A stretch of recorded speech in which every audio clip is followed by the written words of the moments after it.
చండూరు రోడ్ల నిర్మాణ పనులలో నాణ్యత లేదని నిధులు దుర్వినియోగం చేస్తున్నారని మాజీ ఎమ్మెల్యే ప్రభాకర్ రెడ్డి ఆరోపించారు. ఎమ్మెల్యే కోమటిరెడ్డి రాజగోపాల్ రెడ్డి పనితీరుపై నల్గొండ జిల్లా చండూరు కేంద్రంలో ప్రభాకర్ రెడ్డి ర్యాలీ నిర్వహించారు.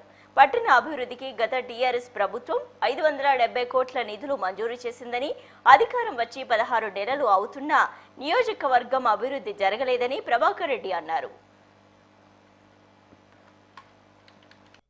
నువ్వు రాజీనామా చేస్తేనే వచ్చినాయి కదా. ఆ భజనగాళ్ళు ఏమంటారు, ఓ 1000 కోట్లు శివనగూడ ప్రాజెక్టు 1800 కోట్లు తెచ్చినాడా ఒక ఆయన అంటారు. మెప్పుకులతో రోడ్లు అంటే ఆయనే చేయించు, అన్నీ నువ్వు వేసేయించినావు. నువ్వు రాజీనామా చేస్తేనే అన్నీ వచ్చినాయి. ఇప్పుడు ఏం వస్తలేవు కదా, మళ్ళొకసారి రాజీనామా చేయరాదు, అన్నీ వస్తాయి. మళ్ళొకసారి రాజీనామా చెయ్యి, మళ్ళీ నిధులు వస్తాయి. నేను డిమాండ్ చేస్తున్నాం, నువ్వు రాజీనామా చేస్తేనే వచ్చినాయి కదా.